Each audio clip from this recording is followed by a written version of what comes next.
Bueno, pues fiesta ayer, como decíamos con Jesús hace rato, en la comunidad latina por esta decisión de la Suprema Corte de los Estados Unidos que, bueno, le puso un freno a Donald Trump en su intento de eliminar de un plumazo este programa DACA, este programa de acción diferida para los llegados en la infancia a los Estados Unidos, que bueno, pues le ha dado protección a esta franja de la población estadounidense. Y bueno, pues estamos en contacto esta mañana con Eunice Rendón. Eunice es directora de la Agenda Migrante y bueno, pues ella obviamente ha seguido muy de cerca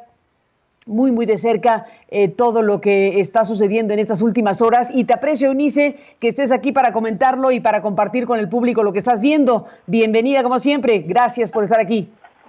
Muchas gracias, Carmen. Pues efectivamente, como dices, ayer fue una buena noticia, amanecimos con esa decisión de la Suprema Corte, 5 votos contra 4 a favor de los Dreamers. Y bueno, creo que eso, para entenderlo, hay que explicar un poquito la historia, el proceso, recordar que a su llegada en 2017 el presidente Trump, de un plumazo, como tú bien decías, quiso terminar con esta acción ejecutiva que está hecha para los llegados durante la infancia a Estados Unidos. Son hoy jóvenes que llegaron como niños porque sus papás los llevaron a ese país. Y bueno, creo que es importante entender que a partir de eso hubo varias cortes federales que pues se encargaron de tratar de detener esa decisión del presidente Donald Trump. Finalmente esto fue al Congreso. En el Congreso ninguna de las propuestas logró la mayoría calificada que necesitaba para poder ahora sí que pasar, ¿no? Había una propuesta conservadora, había la propuesta de los demócratas y sin embargo ninguna de las propuestas logró la mayoría necesaria. Entonces, en ese sentido, también creo que es importante mencionar que las recientes decisiones de la Suprema Corte relacionadas con el tema de los DACA, con el tema de los migrantes, habían sido negativas. Recordemos que hace un par de meses la Suprema Corte decide, con el caso del mexicano Hernández, que fue asesinado por una Border Patrol, que la patrulla no era culpable debido a que se encontraba en México el joven Hernández. Entonces, habíamos visto un poco desafortunadas, y en este sentido creo que es muy importante lo que sucedió ayer. Todavía queda mucho para hacer, es decir, todavía no está todo terminado.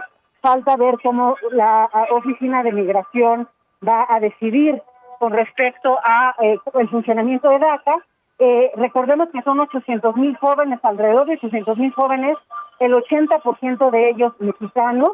Y bueno, lo que establece hoy la Corte es que vuelven a tener este permiso temporal, hay que recordarlo, renovable cada 2 años, que les permite tener un permiso de trabajo y les permite también eventualmente salir con unas advance parole y regresar a territorio norteamericano. Eunice, no sé dónde estarás, pero hay mucho barullo. ¿Tienes problemas para la comunicación ahorita, va? Sí, ¿me escuchas ahí? Sí, vemos que estás un poco embrollada en este momento. Si quieres, nos detenemos un segundito para que te ubiques en algún espacio que te permita estar en mejor condición para la conversación. Dame un segundito y volvemos contigo en un instante para seguir escuchando lo que tengas que decir con motivo de esta resolución de la Corte Suprema de los Estados Unidos, que pues sí, vemos los coches, los cartelones, los globos, los gritos de euforia, bueno, pues caravanas festejando lo que ayer ocurrió en la Corte. Le agradecemos esta mañana a Eunice que esté hablando con nosotros, pero creo que sí tenía cierta complicación, a ver si se puede ubicar en otro espacio donde podamos escuchar mejor la llamada telefónica que tenemos con ella para hablar del tema. Y bueno, pues saludo con muchísimo gusto esta mañana para hablar de este tema a Yasmín Singh, que es directora del despacho jurídico Yasmín Singh Law, que pues está obviamente siguiendo de cerca este tema desde la perspectiva jurídica, desde la perspectiva del debate en la Corte, desde lo que significa para estos miles de jóvenes y no tan jóvenes, algunos de ellos, que se mantienen protegidos por este programa DACA. Gracias, Jazmín, por estar aquí esta mañana. Bienvenida. Gracias por la invitación, Carmen. Al contrario, a ti, gracias por estar aquí. Bueno, pues estamos escuchando hace un momento a Eunice Rendón, como directora de la agencia de la Agenda Migrante, pues hablar de lo que está pasando allá en Estados Unidos y bueno, pudimos contactar tu llamada también, así que te incorporamos, si te parece, para oír lo que tienes que decir sobre lo de ayer. ¿Cómo impacta en este momento a la comunidad de migrantes indocumentados en Estados Unidos? ¿Qué te dice todo esto, abogada? Este fue una gran sorpresa para todos los abogados en los Estados Unidos. Estuvimos esperando una decisión que apoyaba a Trump y que dejaba que este programa existía. La razón es que tenemos 9 magistrados en nuestra Corte Suprema y de los 9 jueces, 5 fueron apuntados por presidentes que fueron conservadores. Entonces, la mayoría de nuestra Corte va por normalmente apoyando a Trump. Y ayer vimos la decisión que había 5 jueces que dijeron que no y no dejaron que Trump terminara este programa de DACA.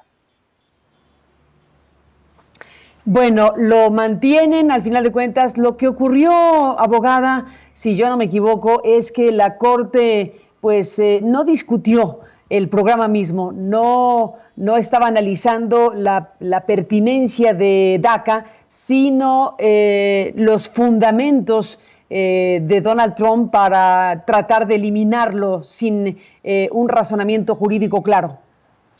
Exactamente. Aquí los 9 jueces fueron de acuerdo que el presidente Trump sí tenía el poder para terminar este programa.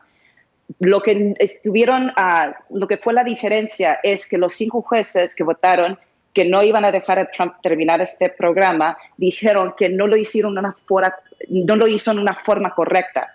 Hay una ley que se llama la ley administrativa en los Estados Unidos y si un presidente quiere parar un programa en el gobierno, tiene que tomar ciertos pasos y Trump no lo tomó. Entonces, si realmente Trump quiere volver con este tema de DACA, va a ser muy difícil para que él tome los pasos correctos para terminarlo otra vez y sí va a lograr en terminarlo. La cosa es que todavía nos falta 4 meses para las elecciones y no le da suficiente tiempo para terminar este programa hasta las elecciones. Si vuelve a ganar las elecciones, definitivamente lo va a intentar y lo va a hacer en la manera correcta a través de la explicación que dio los jueces ayer y sí lo va a lograr.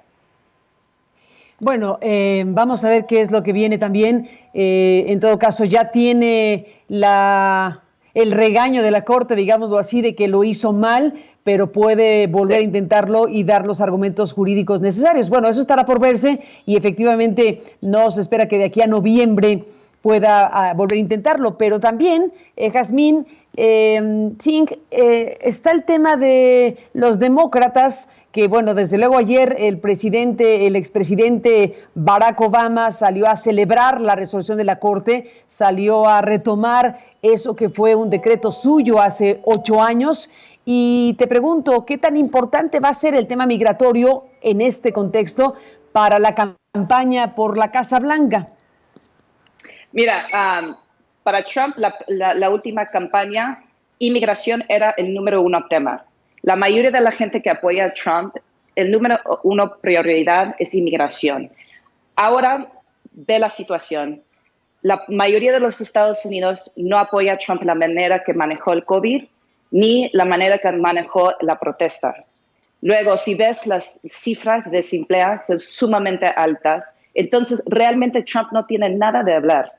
Entonces, lo que vamos a ver de hoy hasta noviembre es que va a tomar el tema de inmigración y lo va a poner al centro otra vez de la conversación y así va a intentar de crecer sus seguidores hasta las elecciones. Eso es lo que tú ves, Jazmín, para la campaña de Donald Trump, o sea que va a ser tema muy difícil para los migrantes. Sí, en 2 semanas vamos a ver que la Casa Blanca va a anunciar restricciones para los visados de empleo. Muchos mexicanos se van a trabajar en los Estados Unidos a través de un visado que se llama el H-1B, profesionistas legalmente, y él ya anunció que la Casa Blanca van a hacer restricciones hasta diciembre para que los estadounidenses tienen la primera oportunidad para tomar un trabajo, una posición. Y eso va a ser uno de los cambios. Vamos a empezar a ver restricciones con el sistema de asilo que anunció la semana pasada y va a haber otros temas. Va a haber otros temas de los cuales, por supuesto, habremos de seguir hablando. Pues te agradecemos, Jazmín, que estés aquí para hablar del tema. Gracias por la comunicación y seguiremos en contacto. Muy buenos días. Gracias. Igualmente, gracias a la abogada que está aquí para hacer esto, Jazmín Singh, que es la directora de este despacho jurídico. Y bueno, pues retomamos el hilo con Eunice Rendón. Eunice, bueno, es que se oyó un barullo ahí, no sabíamos dónde estabas. Ya nos enteramos que que estás en el aeropuerto de la Ciudad de México, ya subida en un avión para un traslado. Eunice, en la parte final, bueno, retomemos el hilo si te parece. De nuevo, gracias. Sí, gracias, Carmen. Pues como decíamos y ya explicaba la abogada, esta es una decisión que se da por justamente no seguir, digamos, la forma el presidente Trump a la hora de querer cancelar este programa. Creo que algo importante decir es que el 80% de estos jóvenes DACA o Dreamers son mexicanos, y que algo importante es que este es un paso, pero falta mucho por hacer. Recordemos que el Dream Act, que el primer propuesta de Dream Act se dio en 2001 y lo que buscaba era justo la legalización, la ciudadanía de estas juventudes que han crecido y se han desarrollado en Estados Unidos. Y eso pues todavía no se logra. Sería un paso, digamos, a seguir, era parte de las propuestas en el Congreso de los demócratas, pero como te decía, no lograron los votos necesarios. Y creo importante también decir que en tiempos de pandemia se estima que 29,000 de los trabajadores de salud son jóvenes Dreamers. El 90% de estas juventudes son gente con estudios superiores, el 95% bilingües, el 80% cuenta con un trabajo también formal. Se estima también que han pagado aproximadamente 1.700 millones de dólares al año en impuestos y más de 250,000 ciudadanos estadounidenses son también hijos de beneficiarios DACA que tienen en promedio los beneficiarios DACA 26 años. Y es importante esta decisión porque se había quedado un poco en el limbo. Si bien las decisiones de cortes federales específicas dejaban que aquellos que tenían el permiso todavía pudieran mantenerse en Estados Unidos, no podía haber nuevas aplicaciones. Entonces creo que ese va a ser uno de los cambios principales, porque finalmente es el mismo programa, sigue siendo temporal, sigue siendo, digamos, que se tiene que renovar, pagar, hacer ciertos trámites, pero pues hoy ya algunos que estaban en el limbo porque no tenían la edad suficiente para aplicar a DACA antes de que Trump lo cancelara, hoy ya van a poder aplicar. Ni más ni menos, se descongela esa posibilidad porque no habían efectivamente admitido aplicaciones de nuevos DACAs, digamos. Exactamente, no había habido, y otra cosa que estaba frenada era el Advance Parole, que es esta posibilidad de los Dreamers o soñadores de poder salir de Estados Unidos y regresar, y eso también ayuda en su estatus jurídico y en su posible ciudadanización en algún momento porque ya tienen un ingreso legal a los Estados Unidos una vez que salen y vuelven. Ni más ni menos. Bueno, pues el tema está ahí y el festejo estuvo en grande. No sé si sigue, pero bueno, el festejo ayer fue importante. Como decíamos, se vio a la gente en la calle, artistas, cantantes, la comunidad latina, pues festejando esta posibilidad, porque bueno, pues sí fueron 3 años muy duros para estos casi 700,000 migrantes indocumentados y bueno, pues la mayoría, como has dicho, de ellos mexicanos, de nacimiento mexicano. Y creo, Carmen, muy importante decir que si bien Obama está ahorita diciendo cosas en Twitter, todo el mundo está diciendo, este es un logro únicamente, o principalmente más bien, de la sociedad civil, de que estos son los migrantes mejor organizados y que en su momento también presionaron a Obama para que hiciera esta acción ejecutiva cuando no se dio el Dream Act.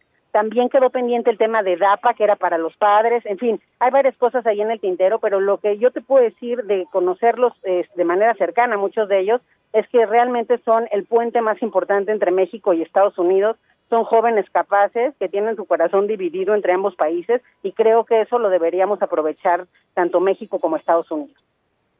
Ni más ni menos, pues ahí está Eunice Rendón, gracias por estar aquí de nuevo, te mandamos un abrazo, buen viaje, pásala bien. Muchas gracias, hasta luego, Carmen. Igualmente, gracias a la coordinadora de Agenda Migrante, que está pues analizando este tema, que bueno, sí ha generado todas las reacciones de ayer a hoy en los Estados Unidos y por supuesto en México, pues tiene una enorme importancia por tratarse de pues la situación de los migrantes sin documentos en Estados Unidos, o con este programa de protección para impedir ser deportados.